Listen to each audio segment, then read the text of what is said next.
the storms may I am holding on to the rock I cling. How can I keep from singing your praise? How can I ever say enough? How amazing is your love? How can I keep from shouting your name? I know I'm loved by the King, and it makes my heart wanna sing.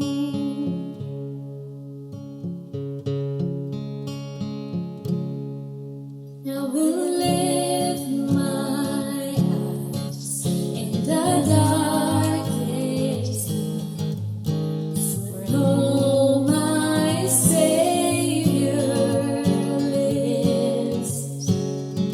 I will walk with you, knowing you'll see me through, and sing the songs you give. How can I keep from singing your praise? How can I ever say enough? How amazing is your love?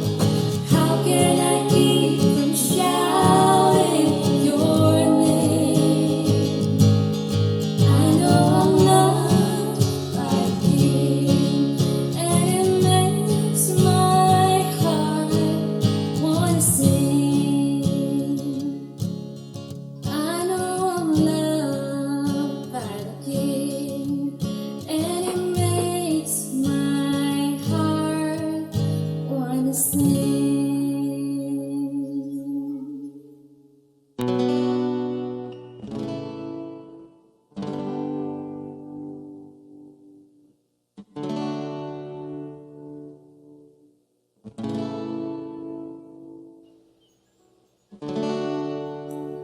To your hands I commit again, with all I am for you, Lord.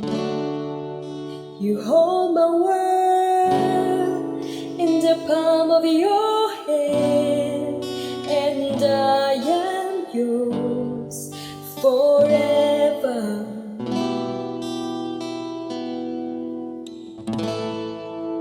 Jesus, I believe in you, and Jesus, I belong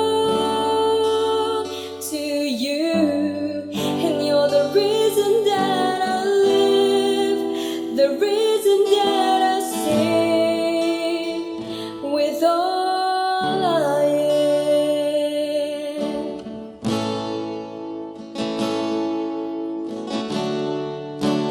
Walk with you wherever you go, through tears and joy. I trust in you. I will live in all of your ways, your promises forever.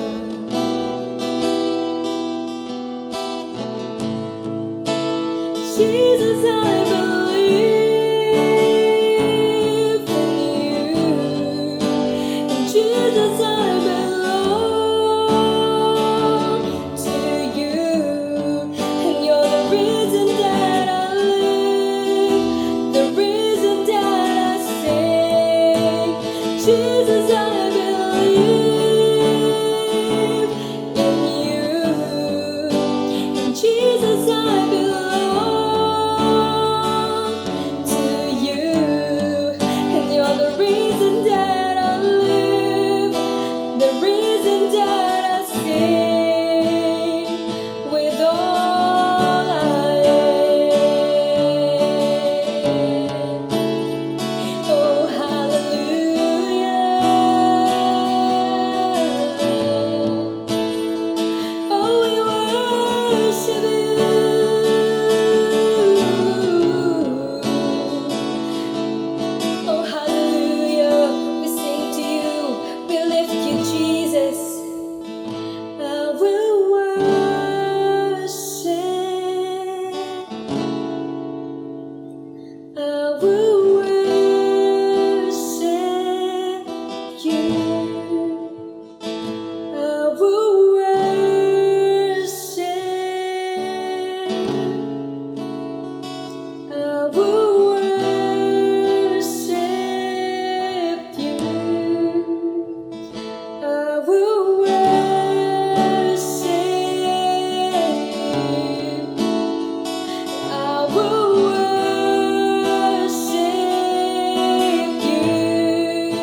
we speak of His name. I will worship You, oh Jesus. Oh, we worship You, and I will worship You. Jesus, I believe in You. Jesus, I belong to You, and You're the reason that I live, the reason that I sing. Jesus, I believe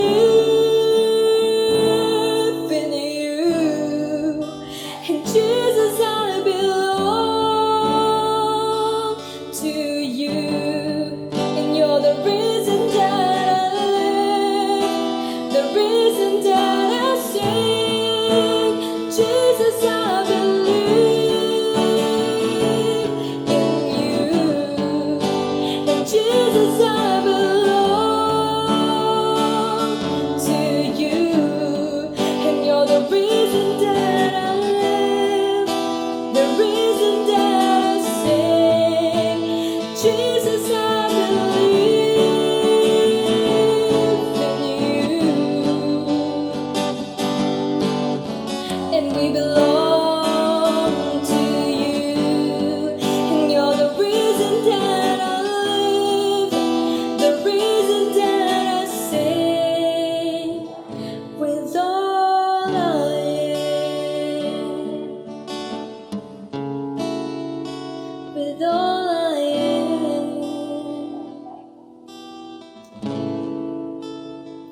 Oh, hallelujah.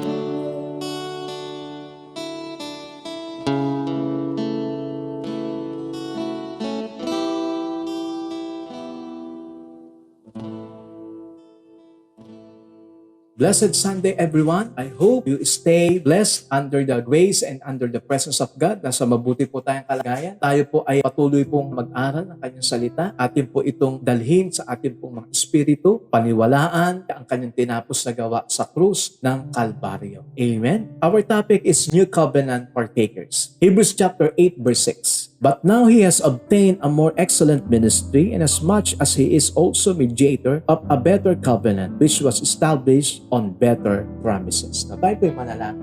Maraming salamat, Ama, sapagkat ang aming buhay ay nagsisimula sa tinapos na gawa sa krus ng Kalbaryo ng Panginoong Kristo under the finished work of Jesus Christ. Thank you that you have established a better covenant and a better promises on it.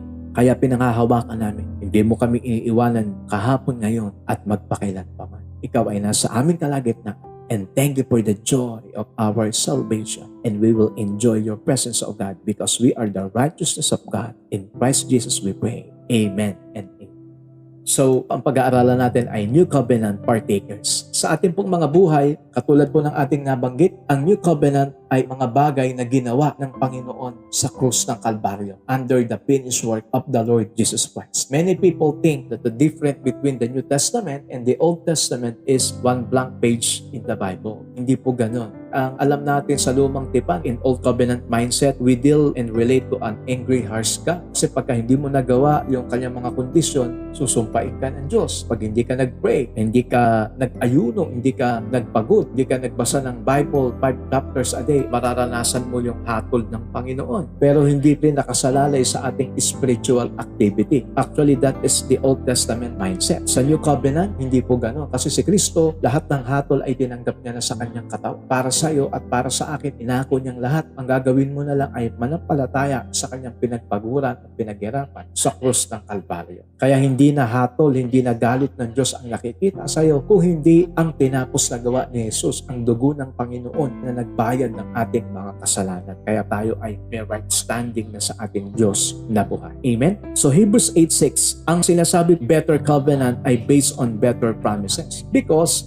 yung pong ginawang paghahandog ni Jesus Christ is far superior to the old priesthood. Kasi yung unang panahon, yung dugo ng hayop na inihahandog nila na walang kapintasan ay nagtatakip lang ng kasalanan pero hindi nag-aalis. Hindi po nawawala ang kasalanan ng tao o ng sanlibutan. At pag nagkamali dito, maraming priest po dito ay napapahamak. Kaya hindi po ito perfect offering. Ngunit yung inalay ng Panginoon ng kanyang buhay, nagkaroon ng changed priesthood. Si Kristo na mismo ang ating high priest at inalay niya yung kanyang buhay which is superior than the old priesthood. Sabi na po, He is the one who mediates as far better covenant yung ginawa niya. Better covenant with God based on better promises. Kaya ang may covenant sa bagong tipan ay ang anak ng Diyos at ang Diyos Ama. The God the Father and the God the Son. Sila po ang may covenant po dito. Ang nag-establish ng kasunduan at pinagtibay ng banal na dugo ng Panginoon Kristo. Every covenant was ratified by the blood. At yung dugo ni Kristo ang katibayan ng bagong kasunduan. It is an everlasting covenant. Ang covenant ito ay hindi pwede ma-revoke. It is an everlasting covenant and based on better promises. Bakit po better promises? Kasi hindi nakasalalay ito sa ating mabuting gawa o maling gawa. Ay nakasalalay sa tinapos na gawa ng Panginoon. It is a perfect finished work ni Jesus Christ. Ang gagawin mo lang ay paniniwalaan mo at pananampalatayaan mo yung kanyang tinapos na gawa sa krus, and at the time na maniwala ka, nandun ka na mapupunta sa bagong kasunduan. Amen? Kaya it is a superior and more excellent. Enacted on the cross of Christ, we assure that we have these better promises. Even in 1 Corinthians 11:25, in the same manner, He took the cup, and after supper saying, this cup is the cup of the new covenant in my blood, ratified with my blood. Do this in remembrance of me as you often drink. So ginagawa po natin ito bilang pag-aalaala sa pinagpaguran ni Kristo sa krus ng Kalbaryo habang tayo po ay nakikipartake sa banal na hapunan. Amen. All we have to do is just to take it, to believe it, to accept it, to discern the Lord's body. Yung kanyang pinagpaguran sa krus ng Kalbaryo by receiving and by believing. Amen. Kaya nga in Hebrews 7 verse 12, if the priesthood is changed, the law must also be changed to permit it. Sa bagong kasunduan, yung priesthood nagbago. It is changed. Kasi yung una nga ay hindi tumalab, and the law must also be changed. Pag nagbago ang priesthood, mababago din ang law. Mababago ang kasunduan, mababago testament.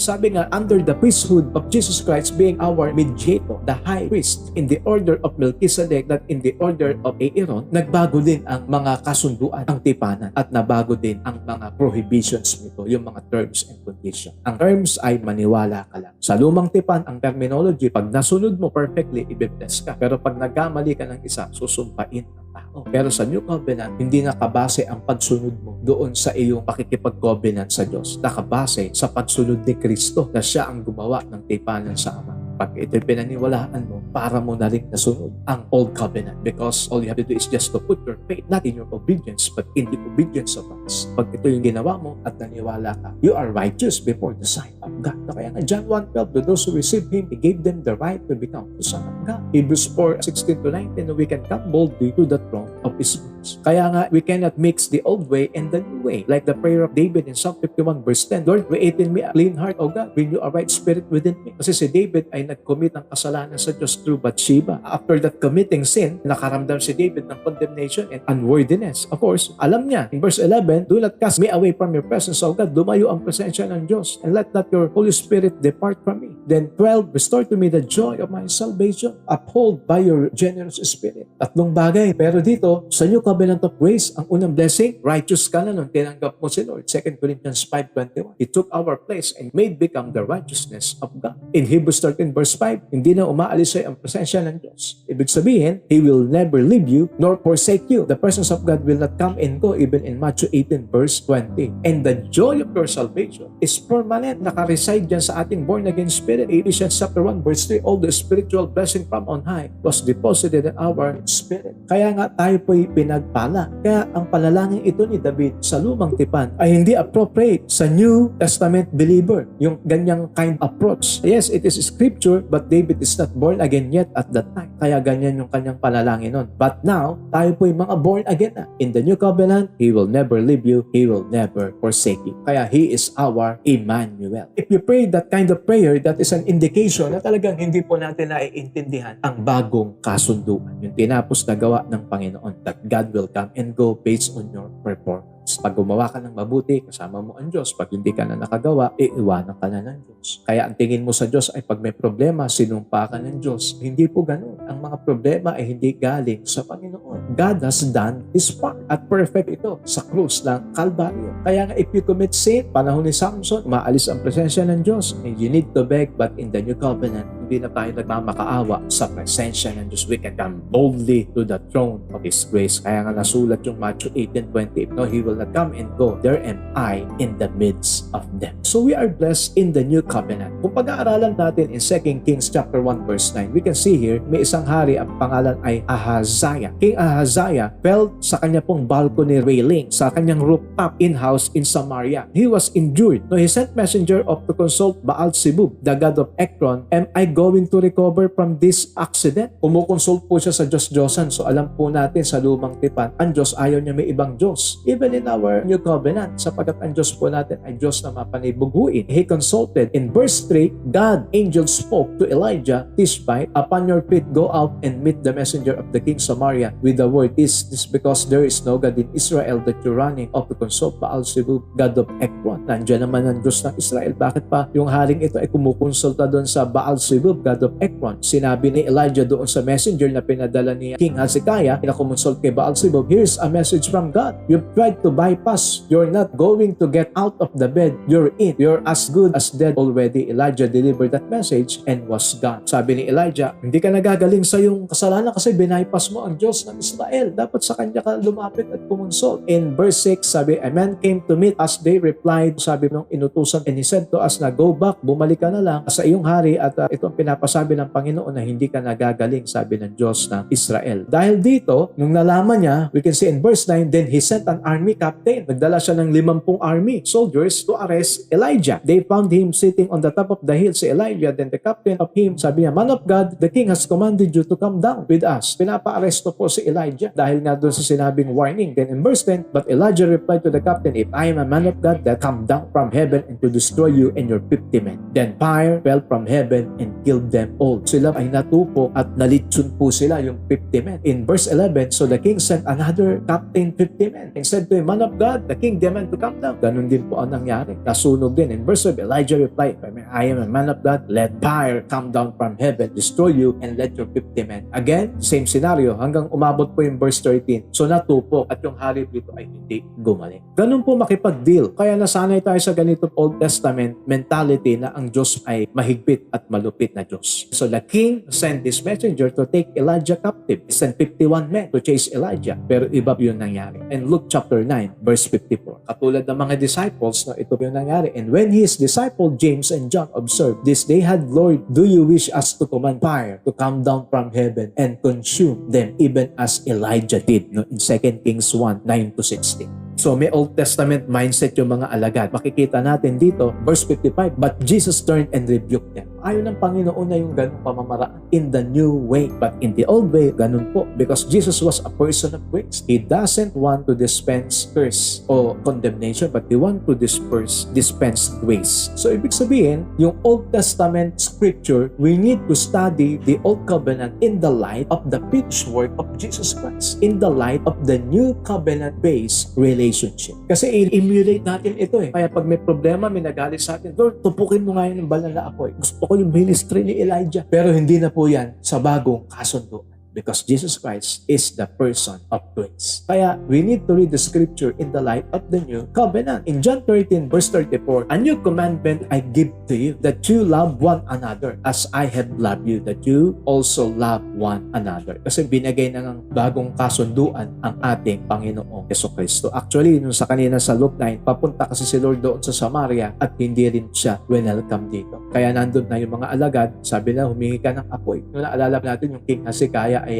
doon din sa lugar ng balcony niya, nalaglag siya doon sa lugar ng Samaria. The same example and scenario here. Sa John 13:34, ang Panginoon ay nag-utos ng bagong kasunduan. Amen? So we need to enjoy the blessing of the new covenant. Because in Hebrews 1 verse 3, the Son radiates His glory and expresses the very character of God through the life of our Lord and Savior Jesus Christ. In Hebrews chapter 1 verse 3, and He sustained everything by the mighty power of His command. When He had cleansed us from our sins, He sat down in the place of honor at the right hand of the majestic God in heaven. So we can see here that Jesus is far more superior than any. Amen? Kaya nga the Son radiates God's own glory. So Jesus Christ is the exact express image of our Almighty God. Amen? Kaya pinagpala po ang buhay ng bawat isa sa atin in a new and better way, in a new, better living sa new covenant blessing. So in Hebrews 7 verse 17, and the psalmist pointed this out when he prophesied, you are a priest forever in the order of Melchizedek. Ito po yung nabanggit natin kanina na ang order po ng priestly office ni Jesus Christ ay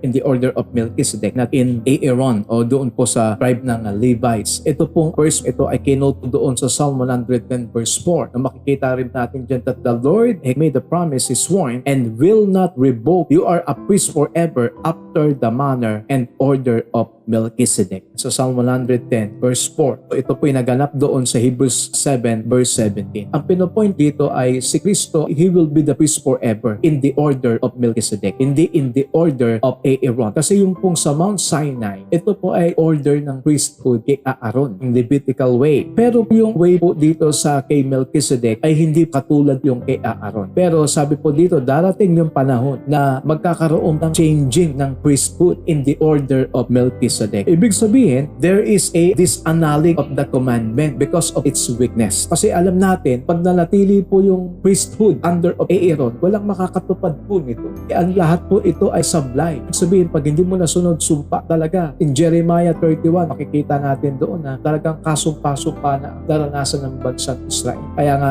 nag-prophesy na magpapadala ng bagong kasundot. In Psalm 110 verse 4, no, the Lord has sworn, will not revoke His promises. Kaya yan yung mga pangako ng Diyos. Hebrews 7 verse 21, but Jesus became a priest by means of a vow when God said to Him, the Lord has made a solemn promise and will not take it back. You will be a priest forever. So, in Hebrews 7 verse 21. So Jesus Christ is our great high priest. And in verse 22, this difference then also makes Jesus the guarantee of a better covenant. Ibig sabihin, yung priesthood ni Jesus Christ being a priest forever under the order of Melchizedek will also make Jesus the guarantee of a better covenant. Ibig sabihin, may better covenant na mangyayari. Hindi na po based on the old priestly way, but in the new covenant way, which is the better covenant, makes Jesus the guarantee. At ano ba yung guarantee? Alam natin yung guarantee, it is a formal promise or assurance. Typically in writing, alam natin that the certain condition will be fulfilled, especially that the product will be repaired or replaced if not specified quality and durability. Diba, may binili kang produkto, refrigerator. So pag ito po hindi nag-work out, hindi maganda yung kanya pong quality and durability, because meron pong guarantee, pwede mo itong i-replace o ibalik. Kaya ngayong guarantee, it will provide a formal assurance of promise, especially that certain conditions shall be fulfilled relating to a product, service, or transaction. This to witness, to testify, and to authenticate product is good. Kaya nga si Jesus Christ, the guarantee of a better covenant. Kaya makakasigurado po tayo, yung pong pinagpaguran yung dugo ni Jesus ay higit pa sa dugo ng mga hayop na iniaalay na walang dungis doon sa lumang kapanahunan o kasunduan. The blood of Jesus speaks better than the blood of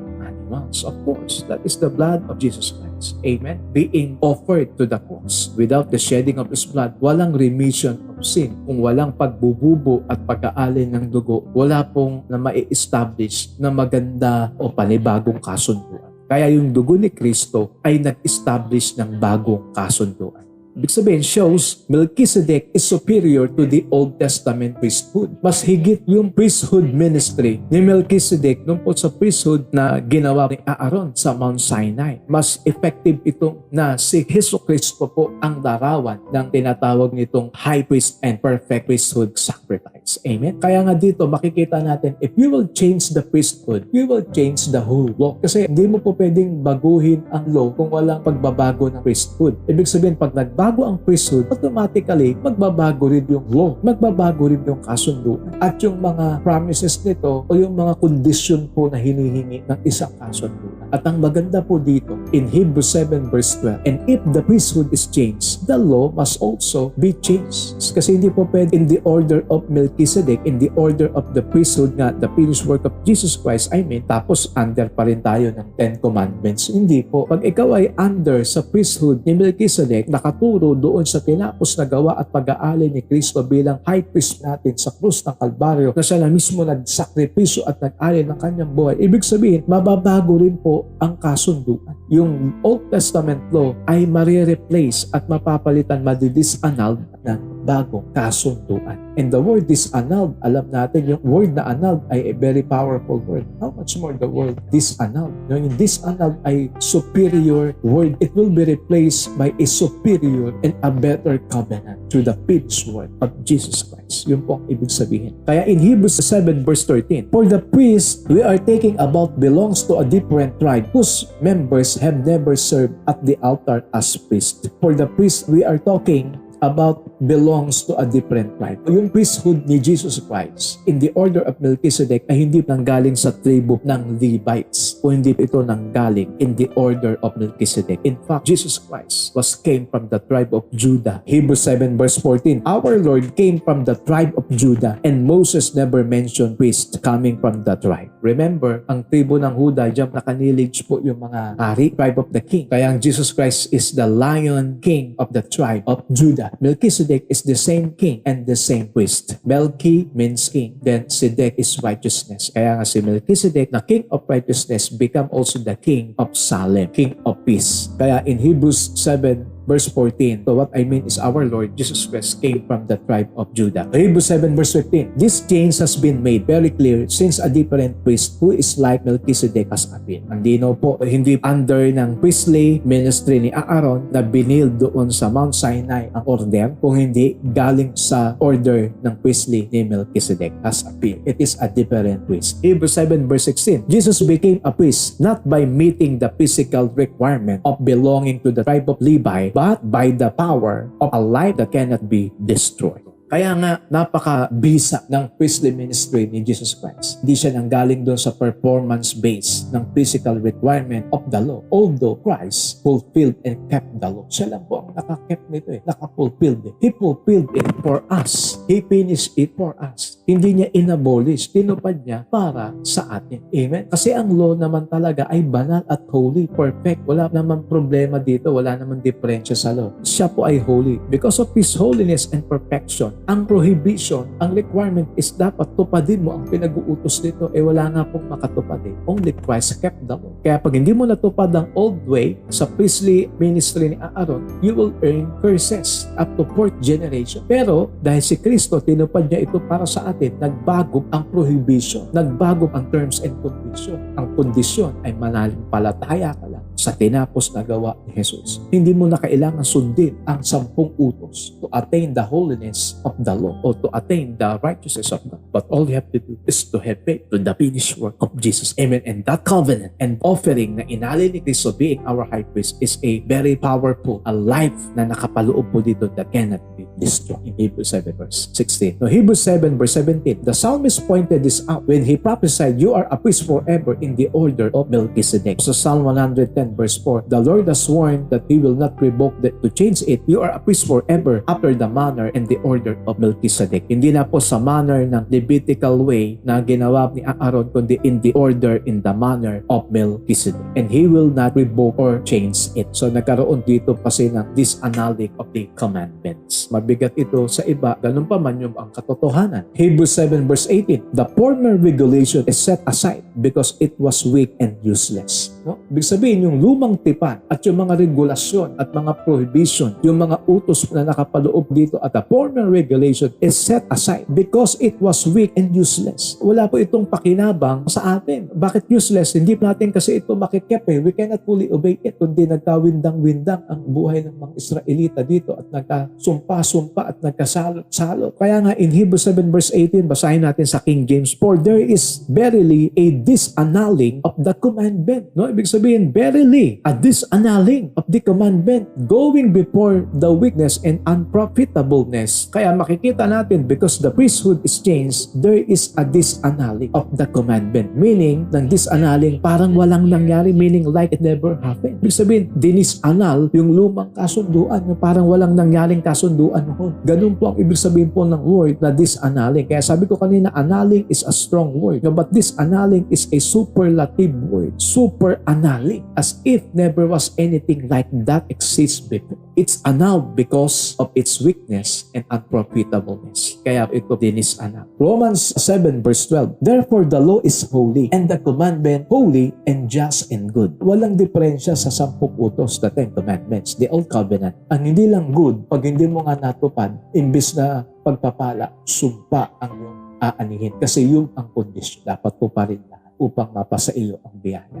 Wala nga pong nakasunod dito. Maliban kay Jesus, siya lang nakasunod. Romans 7 verse 13. Has then, what is good to become death to me? Certainly not. But sin, that it might appear sin, was producing death in me. Do what is good, so that sin, through the commandment, might become exceedingly sinful. So, ang ibig sabihin lang nito, no person has ever kept the law. Pagka under the old covenant, ang ipoproduce talaga nito sa atin is death. It is the ministry of death. At hindi po ito mabuti para sa atin. Lalo pa na ma-magnify ang kasalanan. Pag hindi mo na-obey, ang magiging epekto lang nito is to show your sin and rebuild your sinfulness, and it makes sin come alive in your life. So napakabigat. Hebrews 7 verse 19. For the law was made not imperfect, but bringing in of a better hope did, by which we draw nigh unto God. If you are living in the old covenant way of approaching God, there is no intimacy and relationship with God. Under the old covenant, wala pong intimate relationship na magaganap. Kasi you need to keep and obey them. Walang nakatupad. All come fall short of the glory to obey that law. Kaya nga, if you are living the old covenant way of approaching God,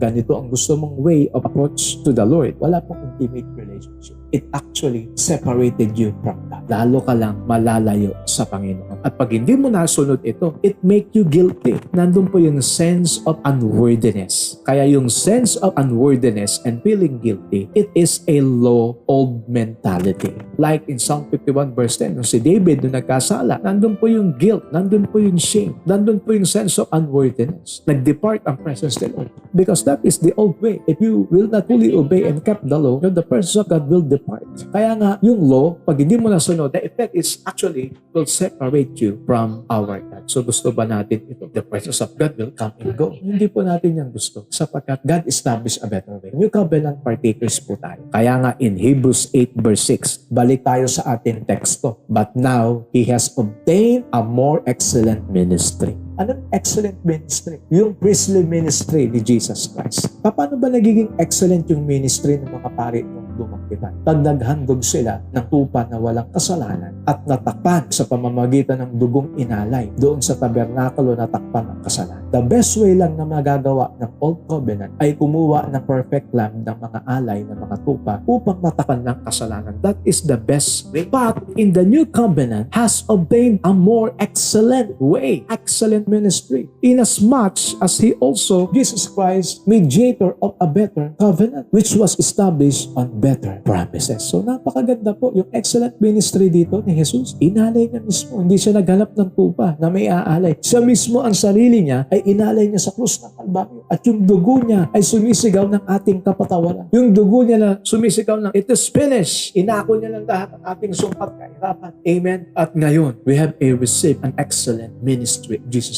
because His blood ratified, naging mabisa. His blood became the ratification of our sins. Kaya after nito, nagkaroon po ng better covenant. He also the mediator. Nagkaroon tayo ng higit na tagapamagitan. The mediator of the better covenant, and His name is Jesus, which was established. Ang maganda, hindi in the old promises but on the better promises. Ano po yung old? Pag hindi mo natupad, sumpa. Pero dito, tinupad ni Kristo ang lahat ng kautusan para sa'yo for you to experience a better new way living because our life was established by Jesus on a better covenant which resolved to a better promises. Amen. And all the promises of God in Christ, they are yes and they are amen. Hallelujah. Praise God. Kaya nga nakakapuspos po talaga talaga ang mensahe patungkol po sa better covenant. It is a more excellent than the Old Testament law. No, the new covenant is infinitely better than the old covenant. Hallelujah. Kaya nga yung prayer hindi na katulad ng prayer ni Elijah, nila David, nila Moses. The same way, no, what Elijah, David, and Moses did. In fact, this is what Peter told, na they long to see the day nung perfect sacrifice at ma-establish po yung new covenant. They long to see and try to figure out earnestly ano kaya yung meron, no, what God had been prophesied throughout this infinite and better covenant na i-establish ng Panginoon. Na alam nila infinitely better from what they have before. Mas higit yung ating paranasan. Kaya yung mga Old Testament people of God, this prophet, they long to see it. Kasi sa new covenant, lahat po tayo ay naging saints of God. Naging sakop po tayo. Yung ating pong mga espiritu ay naging katulad ng Panginoong Kristo, the same as Jesus' righteousness placed on our born-again spirit. Amen? Kaya nga, the new covenant is better than the old covenant. It is infinitely better. We have received and obtained a more excellent ministry. Pag-aali ni Kristo sa krus ng Kalbaryo, being our mediator of a better covenant and established on a better promises. Hallelujah. So we are blessed. So we can see that the glory of Moses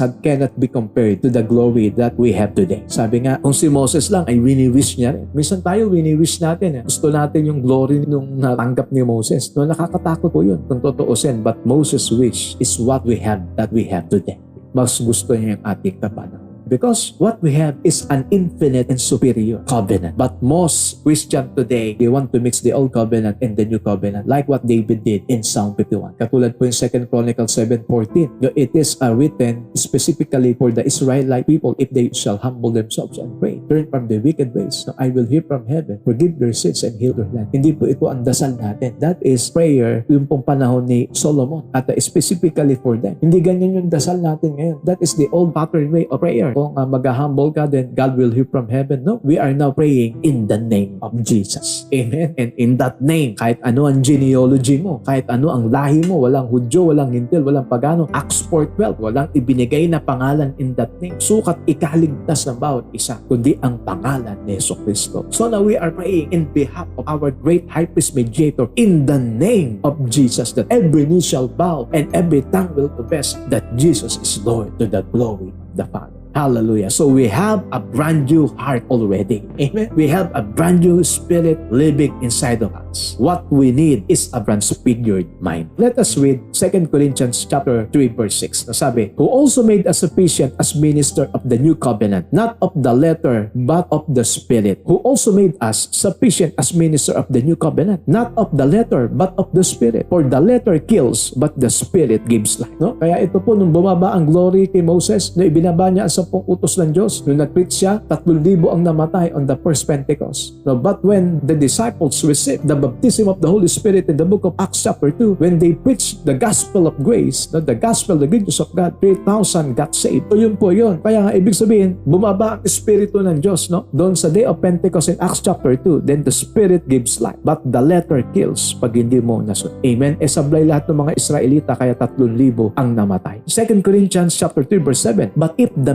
ministry of death. Ano po yung ministry of death? The letter that kills. Yung 10 Commandments is the ministry of death pag hindi mo ito nasunod. Written and engraved on stones. Ano po ba yung na-engrave sa stone? The 10 Commandments. Was glorious, may glory siya. Okay, but the glory is fading away, no? So that the children of Israel could not look steadily on the face of Moses because of the glory of his countenance, which glory was passing away. Yung pong glory ng pagbaba ni Moses sa bundok, nagtakbuhan ang mga Israelita. Bakit sila nagtakbuhan? Because sumisigaw na you are sinful. Sumpain kayo ng Diyos. Ako, lagot kayo. Hindi nyo natupad ang 10 utos. So, sumpain kayo hanggang 4th generation. No, yun po yung glory. No? Engraved on stones. The letter kills. It speaks of death. So, kaya nag-doomsday po nun. Dumilim ang langit. But in the mountain of transfiguration, when Jesus prayed, nagliwanag ang buong kapaligiran. No, yun napag-aralan natin noong nakaraan. In 2 Corinthians chapter 3 verse 8, we can see here, shouldn't we expect far greater glory under the new way, now that the Holy Spirit is given? 2 Corinthians 3:8, shouldn't we have expect far greater glory under the new way, under the new covenant, now that the Holy Spirit is giving life? The letter kills before in the old covenant, but in the new covenant, hindi lang tayo nabibigyan ng buhay, but the Holy Spirit ay pumasok sa ating espiritu and it gives life in our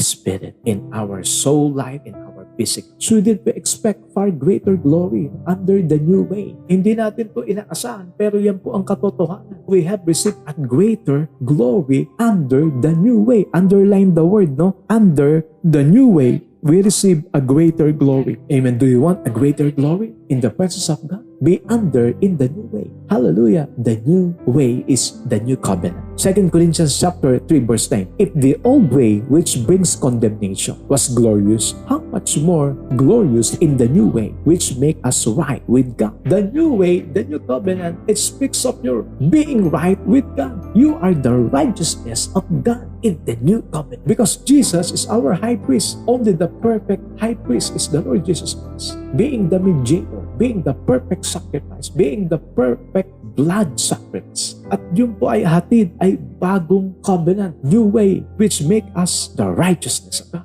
Amen. So, hallelujah. No, tayo po yung naging righteous. Imagine, wala po tayong ginawa. Just only have faith to God. No? Romans 5 verse 1 and 2, we are justified by faith. Amen. So, kaya nakakatuwa po, paano po si Abraham, when he believed God, he justified him, become the righteousness of God. Ganun din po ang bawat isa po. So, in the new covenant, you have received a brand new heart. Not create in me a clean heart.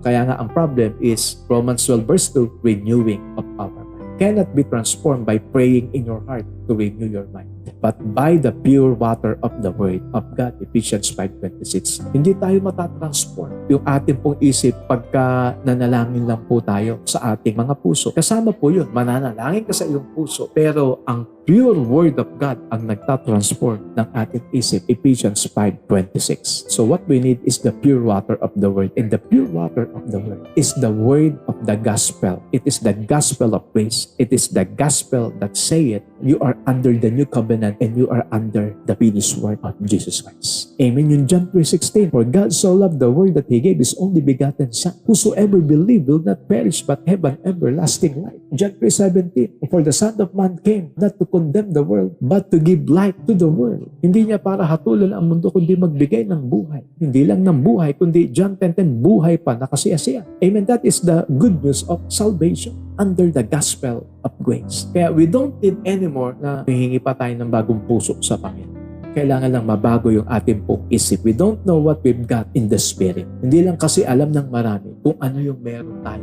sa ating mga espiritu na born again nung tinanggap natin ang Panginoong Kristo bilang Diyos at sariling tagapagligtas. God had already done it. He done His part and He said it is finished. We are new covenant partakers. Amen? Our spirit is brand new, but our mind must be renewed. Kaya in Romans 12 verse 2, and do not be conformed to this world, but be transformed by the renewing of your mind, that you may prove what is the good, acceptable, and perfect will of our God. Our thoughts is our problem. Hindi lang natin alam, we don't know what we've got. We don't know kung ano po yung part natin doon sa tinapos na gawa ng Panginoon. Diniposito sa ating born again spirit. So kaya nga hindi na natin yung prayer na, Lord, touch me, Lord. Actually, you have been already touched by God. His grace is sufficient for you. His unmerited favor, His unmerited grace is sufficient for you. The power of God is so sufficient for you and perfect for your weakness. Kaya yun yung sinabi niya sa 1 Corinthians chapter 12 verse 9. So you have the power of God sufficient for us. The power of God is now residing and living inside of us. And that power is the power of Christ that God raised Him from the dead. The same Spirit na tumatahan sa bawat isa po sa atin. So kaya sa ating mga buhay, in Hebrews chapter 8 verse 8, but when God found fault with the people, He said, the day is coming, says the Lord, when I will make a new covenant with the people of Israel and Judah. Kaya nga, tanggapin na natin ang bagong tipan at ang bagong kasunduan. But we know the first was found wanting because God said na mag-establish siya ng bagong covenant. The days are coming when I'll set up a new plan, a new covenant for dealing with Israel and Judah. At hindi lang ito pang Israel at sa bansa ng Huda, kung hindi maging sa bawat isa sa atin na nasa Gentile nation or Gentile world. Hebrews chapter 8 verse 5, they serve is a system of worship, is only a copy, a shadow of the real one in heaven. For when Moses was getting ready to build the tabernacle, tabernacle, God gave him his warning, be sure that you make everything according to the pattern I have shown you here on the mountain. Kaya yun, na-assure yung pattern ng Old Covenant, old way, even making the tabernacle is you must obey and do according to the pattern, to that mountain. So napakabigat po. But in Hebrews 8 verse 6, but now Jesus, our high priest, has been given a ministry that is far superior than the old priesthood, for he is the one who mediates for us far better covenant with God based on a better promises. No, sa Hebrews 8 verse 5, based on the shadow of tabernacle in heaven, pero dapat sundin yung mga precepts nito at yung pattern, napakahigpit po nito. But si Jesus Christ, tabernacle us. Bumaba siya sa lupa, he dwell on us and establish a far and better covenant with his people. Kaya napakapalad natin being the new covenant partakers of our God. So, tandaan po natin na nasa mabuti na po tayong kasundo. Amen? In Jeremiah 31 verse 31, the day is coming, saith the Lord, when I will make a new covenant with the people of Israel and Judah. Ibig sabihin, He will establish someone better is coming. At dumating na nga sa panahon natin, 2,000 years ago, God will make a brand new one. The old covenant saints were looking for the day that we have been right now. Kaya gustong-gusto nila ito. Kaya panghawakan po natin at magpasalamat po tayo sa bagong tipanan at bagong kasunduan na in-establish sa atin ng ating Panginoong Kristo. Amen? So tayo po yung manalangin. Lord, maraming pong salamat sa bagong tinapos mong gawa sa krus ng Kalbaryo. Maraming salamat at hindi lang ito pakinabang sa amin. Napakalaking pakinabang, napakalaking blessing na kami ay mapabilang sa bagong tipan. Maraming salamat sapagkat inalay mo ang napakainam na alay para sa amin. Katubusan ng aming mga espiritu na dinapuan ng kasalanan sa pamamagitan ng pagsuwat ng aming mga magulang na sila Eva at Adan. Salamat o Diyos at nirestore mo, ibinalik mo, Panginoon, sa pamamagitan ng bagong kasunduan. At ito ay pinatunayan at pinagtibay ng iyong dugong na bubo sa krus ng Kalbaryo, na sumisigaw na kami ay nararapat at marapat ng lumapit sa inyo. At inalis mo po ang tabing at malaya na kami na makakalapit sa trono ng biyaya ng aming Panginoon na walang sense of unworthiness, walang pag-aagam-agam. Kami po'y ginawang righteous ng Panginoon. Hallelujah. You took our shame. And thank you, O God, that the fruit of our lips, O God, given thanks to the perfect sacrifice Jesus. The fruit of our lips confess His name and we praise His finished work. Maraming pong salamat. Ikaw ang nagmahal sa amin. Ikaw ang unang nagmahal. Maraming pong salamat. And right now, I pray for your people who is watching right now and viewing. Panginoon, I pray na patuloy pong abutin ang kanilang pangangailangan.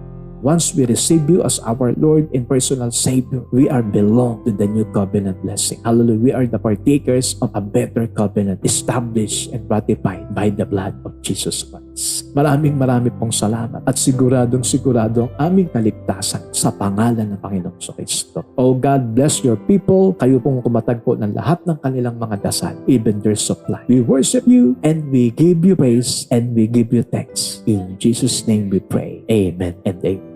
So, God bless you, New Covenant people of God under His grace. So, maraming salamat po sa Panginoon for watching over and partnering with us. At dyan po sa screen, if you want to join our cell group, nandyan po sa screen, we have a ongoing Bible study online. Every Thursday, our Kids Rock. Pagka Friday is our General Prayer Bible Study. Thank God is Friday, TGIF. Then Saturday is our Young Professional Group, even yung mga kalalakihan at kababaihan. Then, we're just enjoying. You can join our small group at yung pong ating pinag-usapan ngayon, ito po ay naka-outline. Gumawa po kami dyan ng chronicle, ibig sabihin po ng discussion message concerning our topic this Sunday na New Covenant Partakers. Amen? At dyan po mapapaghimay-himay natin at maipapanalangin din po namin kayo sa ating pong online Bible study. So you can join and you can click that at marami pong salamat for supporting also and partnering with us. Amen? At kung kayo naman ay may mga kanya-kanya na pong local church, you support your own local church. Amen? And you extend your gifts to them. But if you want to partner with us, kung wala naman, tinatanggap po namin with so much appreciation for being partnering and yung seed of faith po ninyo, yung seed of giving. Hallelujah. Alam po natin na magagamit po ng Panginoon to spread His gospel. Amen. And San Joaquin Satellite is not just only spreading the gospel sa pamamagitan po ng pulpito. We are also given a chance to spread the gospel in a form of music. Amen. So we are sharing the gospel of grace through music. Amen. Kaya yan po yung mga kanta na nilikha natin under the inspiration of the new covenant blessings of God ay isinishare po natin para hindi lang po compounded yung ating pong gospel sa pulpito, but we are sharing also the gospel sa form ng musika. Amen? Sabi nga, yung music is a gift coming from God. At ito po ay talagang nakaka-penetrate sa soul. It is the language of the soul. So through that language, music, we can express and we can deliver it the gospel through music upon their hearts. Amen? At maraming iba dyan, kaya na born again, nakakilala kay Jesus because of the praise and worship song and gospel music. Ganun din ako, kaya po ako naka-attend sa gawain ng Panginoon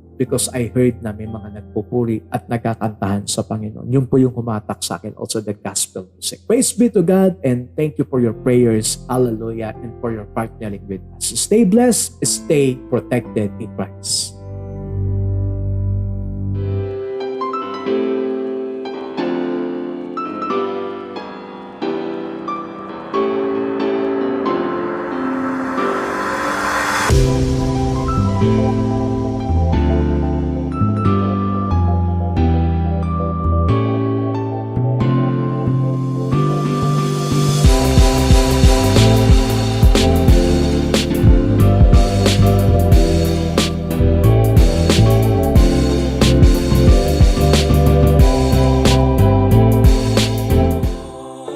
If you are a first-timer and you would like to know more about the Lord, please feel free to message us through our Facebook account at TLGCSJ Facebook page.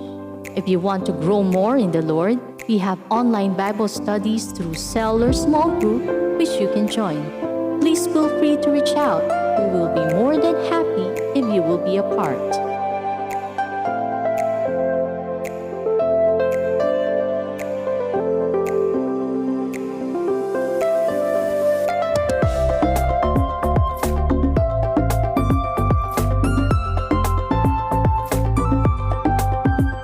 There is so much joy in giving unto the Lord. Indeed, it is more blessed to give than to receive.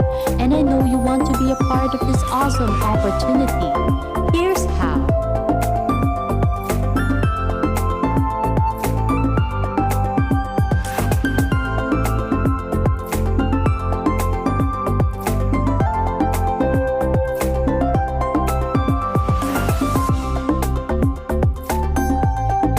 Stay blessed.